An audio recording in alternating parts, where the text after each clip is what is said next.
Давай келишимди бузуп бере бер, кафир аны. Кафир экенин жылдыр аны. Мусулманмын мен, ишти кылайлы экөөбүз. Дей албайсың. Кызды болуп коюу маселеси дагы. Бир кызды болуп кое турган болсо, хитба кылып. Башка жуучу барып хитба кылбайт. Харам болот. Сенин диниңде жашап аткан адамдар да каршы чыгат. Толтурабы? Ата бабам мусулман, мен да мусулманмын дейт. Бирок мусулмандарга зыян жеткирип аткандар барбы? Эми экинчи подтемабызда алакатул муслим бигайрил муслим дейт. Мусулман адам мусулман эмес менен кандай мамиле болуш керек? Алакатул муслим бигайрил муслим минал куффар вал мушрикин тaqуmu fi asliha ala al-ihsan wal bir was sila wal adl wa hubbul khayr wal hidayatu lahum. Мусулмандын мусулман эместер менен, мисалы кафирлар дейли, мушриктер дейли, дегеле мусулманчылыкты карманбаган мусулман эместер менен кандай мамиледе болуш керек? Аларга жакшы мамиледе болосун, жакшылык кыласың, байланышты болосун, адилеттүү болосун, аларга дагы жакшылыкты карап турасың, хидаятты каалап турасың, туура жолду. Аллах Таала Кур'анда айтат: "Ла янхакумуллаху анил лазина лам юqatilukum fid-din wa lam yukhrijukum min diyarikum an tabarruhum wa tuqsitu ilayhim innallaha yuhibbul muhsinin." Силер менен дин себебинен урушпагандар, анан силерди өз мекениңерден кууп чыкпагандарга жакшылык кылууңардан Алла силерди тыйбайт. Дин себебинен силер менен урушпагандарга, силерди мекениңерден кууп чыкпагандарга жакшылык кылууңардан Аллах Таала тыйбайт. Адилеттүүлүк кылуулардан да тыйбайт. Чындыгында Аллах Таала адилеттүүлөрдү жакшы көрөт деди. Кала Шейх Абдурахман ас-Саади fi tafsir al-aya ay la yanhakumullahu anil birri was-sila wal-mukafa'a bil-ma'ruf wal-qist lil-mushrikeen min aqaribihim wa ghayrihim haythu kanu bihal lam yantasibu liqitalikum fid-din wa khirajukum min diyarikum falaysa alaykum junahun an tasiluhum fa in siltuhum fi hadhihi al-hala la mahdhura fiha wa la mafsada. Yemi jogorqu ayatın tafsirinde Şeyh mufassir İmam As-Saadi ibn deydi: Аллах Таала тыйбайт силердин аларга жакшылык кылганыңардан. Ооба, сенин диниңде эмес, башка диндин өкүлү болсо дагы жакшы мамиле кылууга үндөйт. Жакшылыкка чакырасың, жамандыктан кайтарасың, адилеттүүлүк кыласың, кандай болбосун жакшылык кыла бересиң. Дин менен силерде урушпаган эле болсо, силерде мекениңерден кууп эле чыкпаган болсо, анда алар менен жакшы мамиледе болушуңардан Аллах Таала тыйбайт деди. Wa hadha ma fahimahu as-sahabi al-jalil Abdullah ibn Amr ibn al-As radiyallahu anhuma haythu dhabaha shatan faqala hal ahtaytum minha lijarin al-yahudi thalatha marrat. As-sahabi Abdullah ibn Amr ibn al-As radiyallahu anhuma bul bir koydu soydu deydi. Koy soyup туруп анан кошунаңар еврейге дагы ушу союлгандан бердиңерби деп айтып атат да. 3 жолу, Суммахаланда кимдай деди? Мен Пайгамбар саллаллаху алейхи айтканын уктум. Жибрейил алейхиссалам мага кошуна жөнүндө осуят кыла берди, акыры мен мурасор болуп калабы деп ойлоп калдым деген хадиси далил келтирип айтып атат да бул киши. فهاجم هذا الصحابي جليل من هذا الحديث حسن المعاملة الجار أنه يشمل المسلم والكافر. Эми бул киши жогору хадистен эмнени түшүнүп атат? Кошунан мусулманбы кафирби айырмасы жок. Жакшы мамиледе болуу экендиги жөнүндө баяндалып айтылып атат. وفي ظل هذا التوجيه القرآني عاش أهل الكتاب في جوار المسلمين ينعمون بالأمن والطمأنينة على أنفسهم وأعراضهم وأموالهم. Жогоруда Кур'ан сүннөттө буйругандай мусулман адамдын мусулман эместер менен болгон мамилесинде мусулмандардын кол астында, исламдын буйруктарынын астында мусулман эместер дагы жашаган. Тынчтыктын үстүндө жашашты. Ислам мусулмандар алардын малы дүнүйөсүнө тийбейбиз деп уадалашты. Балким ошол мусулмандардын кол астында жашагандар, ахли китептерден, мусулман эместерден өздөрүнүн дининдеги мамиледен көрө мусулмандардан аябай жакшы мамилени табышталар. Эми мына ушул жакшы мамилени, адилеттүүлүктү мусулмандардан тапкан адам ислам динин сүйүп, исламга кирүүгө ашыккан деди. Мамиле менен мусулмандардын кылган чакырыгынан эмес, балким мусулмандардын адилеттүүлүгүнөн, мусулмандардын аларга кылган мамилеси себебинен канчалаган гайри диндер мусулман эместер ислам динин кабыл кылууга шашышкан. ومما يوضح هذا المعنى ويجي غاية الجلاء ما جاء في سيرة النبوية من التعامل مع كافة الطبقات من غير المسلمين. Эми бизге ачык айкын болуш үчүн Пайгамбарыбыз саллаллаху алейхи вассаламдын өмүр таржымалынан Пайгамбарыбыз гайри диндер менен, динсиздер менен кандай мамиледе болгондугу жөнүндө дагы айтып өтөйлүчү эми. Алар менен кандай мамиледе болгон? Биринчи таамул ма таифатул мунафиқин. Пайгамбарыбыз саллаллаху алейхи вассаламдын мунафиктардан болгон жамааттарга кандай мамиледе болгон? Ким мунафиктар? Аллазина юзхируна ал-ислам. Исламды ачыктап, ва юбдитунал куфр, кафирлыкты жашырган адамдар. Тилинен мусулман, жүрөгүнөн кафирлар. Мунафиq, эки жүздүүлөр. Фахула кана алейхи салату вассалам юамилухум бима юшбиху муамалатат мухтадин минар рахма.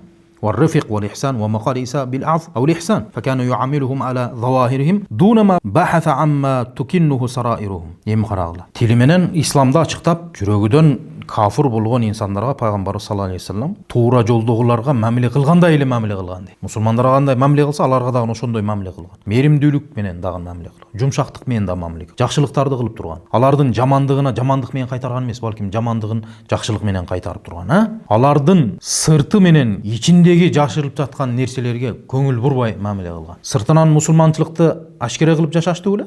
тили менен. Сырт жагын эске алып туруп мамиле кыла берген. Жүрөгүндө эмне жашырып турганы менен иши болгон. Ооба. Wa yashhadu lidhalika hawadith kathira min ajalliha muwafaqat azima ma'a ra's al-munafiqin Abdullah ibn Ubay ibn Salul alladhi adha an-nabiy sallallahu alayhi wasallam aynama athiya. Бул боюнча окуялар аябай көп дейт.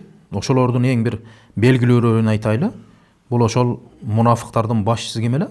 Абдулlah ibn Ubay bin Salul менен болгон Пайгамбар саллаллаху алейхи вассалам. Пайгамбарга канчалаган ызаларды, кыйынчылыктарды жеткирген. Мына ошонусуна карабастан Пайгамбар саллаллаху алейхи вассалам кылган мамилелери жөнүндө айтабыз эми. Пайгамбарыбызга жетирген зыяндарынан бири ифк окуясы, билесиңер, Айша энебизди булар зынада не кылышты? Жала жабышты. Мына ушул нерсени да баштаган ушул. Жада калса, Ухуд согушунда бир нече адамдарды артка согуштан кайтарып берген дагы адам ушул. Фахадалан набия саллаллаху алейхи ва ахража авқати Пайгамбар саллаллаху алейхи ва эң бир кыйынчылык убактарда Пайгамбарыбызга мүшкүл кыйынчылык жараткан адамдардын бири. Ва хуаллази кала кама ахбараллаху азза ва жала анху. Аллах таала Кур'анда ошол Убай ибн Салул жөнүндө кабар берип не дейт? Мунафикун сүрөсүнүн 8-аятында ла ирражана илал мадина ла юхриjanna al-azzu minha al-adhar. Эгерде биз Мадинага кайтсак деди, улук инсандар бизди кууп чыгышат деп туруп артка чегинип койду. Хаза ражул аллази кана мин шa'nihi ma kana lama mata talaba minhu min an-nabi sallallahu alayhi wasallam qamisahu liyakfunahu fa huwa tathiran lahu fa'atahu qamisahu kafanan li za'imil munafiqin. Ошол мунафиктардын башчысы болгон Абдулlah ибн Убай ибн Салул аламдан өткөн мезгилде баласы келип пайгамбарыбыздан көйнөгүн сураган, кепиндейин деп. Атамды кепиндейин деп, Пайгамбарыбыз көйнөгүн берген. Мына ушул инсанды кепиндеш үчүн. Мына ушундай ырайымдуулукту көрдүңөр беле мисалы. Мына ушундай ер азаматтыкты көрдүңөр беле. Ушунчалык пайгамбарыбызга өзүнө ыза жеткирген адамды кандай мамиле кылганын карап койгула. Бу менен токтоп калды пайгамбар саллаллаху алейхи вассалам. Бал маша алейхи алейхиссалату вассалам ила кабри. Пайгамбарыбыз алып өтүп кеткенден кийин, Убай ибн Салул өткөндөн кийин кабырына чейин басып барды пайгамбарыбыз. Мунафиктин кабырына чейин барды. Фавакафа юриду салат алейхи. Кабырына барып жаназа намазын окуйын деп туруп калды эле. Умар ибн Хаттаб айтты. Атусалли ала Убай, ала ибн Убай, ибн Убайге жаназа намазын окуйын деп атасың, Алланын элчиси. Сага мындайларды кылбады беле? Сени мындай дебеди беле? Сага мындай кыйынчылыктарды жеткирбеди беле деп пайгамбарыбызга кайрылып Умар ибн Хаттаб бир нече рет айтканда пайгамбарыбыз жылмайып туруп, "Ахир анни я Умар." Менден бир аз алсараак туруп турчу Умар деп. Кайра айта бергендиктен пайгамбарыбыз айтат: "Инни хуйирту фахтарт" дейт. Мага тандоо берилди, мен тандап алдым. Лау а'ламу анни ин зитту ала 70 югфару лаху ла зитту алайха. Эгер билгенимде 70 жолудан көбүрөөк истигфар тилейт элем, анын кечирилиши үчүн деди. 70 жолдан да көбүрөөк аны үчүн мен истигфар тилеп, кечирим сурайт элем деди. Ва залика ишара ила кавлик тарфину ма фи астагфир лахум ау ла тастагфир лахум ла ягфир Аллаху лахум. Аллах таала Кур'анда сен алар үчүн кечирим сурайсыңбы, кечирим сурабайсыңбы, Аллах таала баары аларды кечирбейт деди. Фахил хияр байнан ястагфир ау ла ястагфир. Назаат бихи табиатуху рахима ила истигфар ли а'даи. Пайгамбарыбызга тандоо берилди. Кечирим суроо же кечирим суроо жөнүндө тандоо берилди. Мына ошондой болсо дагы, Аллах таала аны кечирбешин билип турса дагы, пайгамбарыбыздын табиятынан чыккан меримдүүлүктү карагыла, ырайымдуулукту карагыла. Өзүнүн душманына Алладан кечирим сураганы даяр болуп турат. Умар ибн Хаттаб айтат, ушул хадистин аягында, пайгамбарыбыз акырага жаназа окуду дейт. Андан кийин кеткенден кийин бир аз окутуп өткөндөн кийин 2 аят түштү дейт. Вала тусалли ала ахадин минхум мата абадан вала тaqum ала qabri. Алардын бирөөсү өлө турган болсо, аларга сен жаназа намаз окуба. Алардын кабырынын башында да турба. Иннахум кафару биллах ва расули. Чындыгында алар Аллахка жанын элчисине кафир болушту. Ва мату ва хум фасикун. Фасык болгон абалда дүйнөдөн өтүп кетти булар. Анан Умар ибн Хаттаб айтат: "Сага мынандай кылган адамга жаназа окуйсуңбу? Сени мынандай ыза жеткиргендерге жаназа окуйсуңбу?" деп кайра айта бербеди беле? Ошону айтып атат. Фа'жиб ба'ду мин жур'ати ала Расулуллах саллаллаху алейхи ва саллям. Ошол күнү пайгамбар саллаллаху алейхи ва саллямга кайра айта бергендигинен өзүм таң калдым дейт. Мына ушул жайда карагыла эми мунафиктардын башчысы болгон адамга пайгамбар саллаллаху алейхи ва саллям кандай мамиледе болгондугун. Анан жогоруда аят айтпадыбы, Аллах таала аятта эмне деди эле? Дин себебинен силер менен урушпагандарга, силерди мекениңерден кууп чыкпагандарга, аларга адилеттүү болуңарга, жакшылык кылууңардан Аллах тыйбайт. Аллах таала адилет кылуучуларды жакшы көрөт деди. Мына ушул аяттын негизинде биз мусулмандар бизге каршы чыккандарга да жакшы мамиледе боло беребиз. Сен бир гана дин кармап жашап атсаң, сага динде эмес адамдар эле каршы көрбөйт сага. Туурабы? Гайри диндер эле каршы көрбөйт. Сенин диниңде жашап аткан адамдар да каршы чыгат сага. Толтурабы? Ата бабам мусулман, мен да мусулманмын дейт. Бирок мусулмандарга зыян жеткирип аткандар барбы? Хижабка асылып аткандар барбы? Сакалга асылып аткандар барбы? Мусулманчылыктагы милдеттемелерге асылып аткандар барбы? Ошолорго жолтоо болуп, жол тосуп аткандар барбы, жокпу? Бар да. Буларга кандай мамиле кылабыз? Колду көкүрөгө коесуң дагы, ит үрө берет, кербен жүрө берет таксыр. Сиз өзүңүздүн жолуңузда, биз өзүбүздүн жолубузда деп туруп зыянды жеткирбей, аларга зыян берүүдөн колду тартып койсо жүрө беребиз мамиле. Бир күн иншалла түшүнүп калар. Алла хидаят берип калар бир күн. Ошонтип эле коебуз. Анан алар менен талашып тартышып, бөлүнүп жарып, аларга зыян жеткирсең, Егер қоқыс Алла хидаят беріп мұсылман болса уят болып қаласың. Тескерісінше жақсы мәміледе бола бер. Сенің құлық мінезіңден жақсы мәміле қылғандығы себебінен мүмкін ошол нерселерін тоқтатсын. Иманға қайтсын, жақсы жүрім тұрымға қайтсын, ибадатқа қайтсын. Ошоға жақсы себепкер болып қоярыз керек. Эми буга мусулмандар менен мусулмандардын гайри диндерге, динсиздерге мамиле кылуусунда аябай көптөгөн мисалдар бар. Ошонун дагы бирөөсү Бухарийде келген хадис. Анас радhiyallahu anh айтат. Пайгамбар саллаллаху алейхи вассаламга кызмат кылган бир еврей жаш жигит бар эле дейт. Ооруп калды дейт. Пайгамбар саллаллаху алейхи вассалам аны оорусуна зыярат кылып барды дейт. Кафир. Пайгамбар саллаллаху алейхи вассалам зыярат кылып барды ооруп атса. Мусулман ооруп калса зыярат кылып барбай атабыз го. Туурабы? Пайгамбар зыярат кылып барды. Анан башында туруп, ага мусулман бол деп айтты. Анын жанында атасы дагы бар эле. Балан. Атасын қарап қалды эле. Атасы айтты балаға. Қасымның атасыға баши деді. Айтқанын қыл деді, Мусулман бол демекші. Фа аслам, ана мусулман бол деді. Пайғамбар саллаллаху алейхи вассалам ал жерден шықты дагы. Алхамдулилlah, анқада минан нар. Алла мақтаулы болсын. Аллах таала оны тозақ отынан құтқарды деді.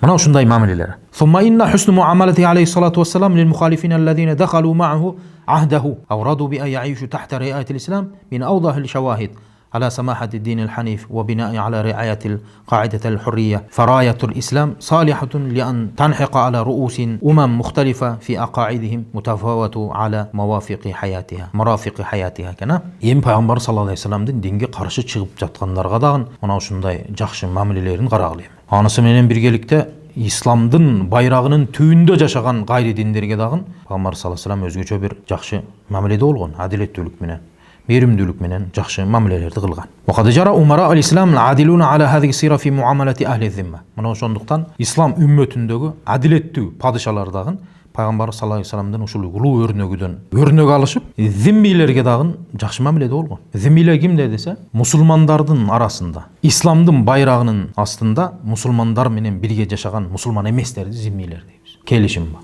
Бизге виза менен киргендер барбы? Бар. Тие албайсың аларга. Виза менен кирген келишим болот ошол. Виза менен кирген чет элдиктерге тие албайсың. Зыян дагы жеткире албайсың. Малы дүнөсүн дагы тартып ала албайсың. Кан төгүүдөн дагы алыс болосуң.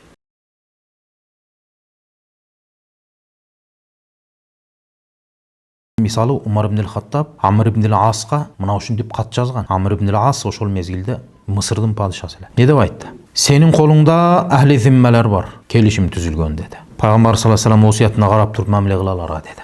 Анан не деди? Пайгамбар саллаллаху алейхи вассаламдын хадисин айтты. Ман залама муахидан ау каллаху фаука таакати ана хасмуху яумал кияма. Ким келишимдеги адамга зулумдук кыла турган болсо, же анын таакаты жетпеген нерселерди ага жүктөй бере турган болсо, кыяматта аны менен мен карама каршы болом. Мына ошондуктан мусулмандын короосунда ислам үммөтүнүн байрагынын түбүндө болгон зиммилерге дагы адилеттүү падышалар ушундай жакшы мамиледе болушкан. Кийинки дагы бир хадисте Пайгамбар саллаллаху алейхи вассалам айтты: "Ман казафа зиммиян худдалаху яумал киям бисият минан нар." Ким зиммиге жала жапса деди, кыяматта тозоктун отунан болгон темирлер менен азапталат деди. Фанзуру ила маканатил ахли фи назар ислам. Эми карагыла, исламдын көз карашындагы келишимдин ордун караңыздар. Аларга ислам дини мусулмандар кандай мамиледе болушту? Гайри диндер менен кандай мамиледе болду?